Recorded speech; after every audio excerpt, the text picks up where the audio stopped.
بسم اللہ الرحمن الرحیم۔ نامحرم کی محبت عبادت کی لذت چھین لیتی ہے، پھر زندگی میں بے سکونی کے سوا کچھ نہیں۔ اے اللہ اپنی سچی محبت نصیب فرما، آمین۔ اپنی خوشیوں کو اپنے اندر رکھیں، کیونکہ لوگ خوبصورت چیزوں کو تباہ کر دیتے ہیں۔ جن کے پاس آپشنز ہوتے ہیں وہ کسی ایک کے جذبات کا خیال نہیں کرتے۔ ملتا تو بہت کچھ ہے اس زندگی میں، بس ہم گنتی اسی کی کرتے ہیں جو حاصل نہ ہو سکا۔ بہترین پانے کے لیے بہترین بننا پڑتا ہے، کیونکہ پاک کو ہی پاکیزہ ملتا ہے۔ تمہارا تہجد تک آنا ہی تمہاری دعاؤں کی قبولیت کی سب سے بڑی نشانی ہے، پھر تم کیوں اس کی دیری کو اس کا انکار سمجھتے ہو؟ میری پکار سنتا ہے سرگوشیوں میں بھی، حالانکہ درمیان میں ہے 7 آسمان۔ انسان کو اپنے گناہ یاد رکھنے چاہیے۔ گناہوں کی یاد دہانی مسلسل توبہ کی طرف راغب کرتی ہے۔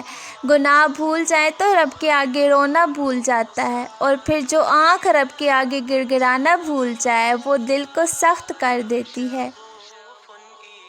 اندھیرا اگر زندگی میں آ جائے تو یاد رکھنا وہ روشن صبح کا بھی رب ہے۔ تمہاری زندگی میں ایک روشن صبح ضرور آئے گی۔ بے چین دنیا میں اگر کوئی سکون میں ہے تو یقیناً اس کا تعلق رب سے ہے۔ عاجزی پتہ ہے کیا ہے؟ انسان دوسروں کے اندر ایک برائی دیکھے تو اسے اپنی 10 یاد آ جائیں۔ زندگی کی الجھنیں سلجھ جاتی ہیں، اللہ تعالیٰ راستے نکال دیتا ہے۔ اس کی حکمت ہماری سوچ سے پرے ہے۔ ضرورت صرف یقین کی ہے، ایمان کی پختگی کی۔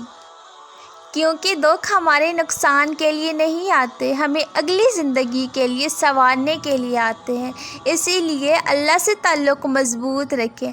یہ مت سوچیں غم کا عرصہ ہمیشہ رہے گا، غم تو ختم ہو جاتا ہے، رہ جانے والا اجر ہوتا ہے جو بے حساب ہے، اور اللہ صبر کرنے والوں سے محبت کرتا ہے۔ حقیقی حسن یہ ہے کہ تم اپنے ساتھ مخلص ہو جاؤ۔ اللہ پاک کو کوشش بہت پسند ہے۔ آپ اس کی چاہت پانے کے لیے یا قبولیت پانے کے لیے کوشش کریں گے، وہ اسے بڑا پسند کرے گا۔ وہ کوشش کتنی ہی معمولی ہو لیکن وہ مستقل اور سچی نیت سے ہو۔ آپ دعا کی قبولیت کے لیے کوئی بھی عمل اپنا لیں، اس پر قائم رہیں۔ اللہ اپنے وعدے میں بڑا سچا ہے۔ وہ جان جائے گا یہ عمل آپ کس لیے کر رہے ہیں، پھر وہ آپ کی کوشش پر پھل ضرور دے گا۔ امیدیں انسان سے لگا کر شکوہ خدا سے کرتے ہو، تم بھی غالب کمال کرتے ہو۔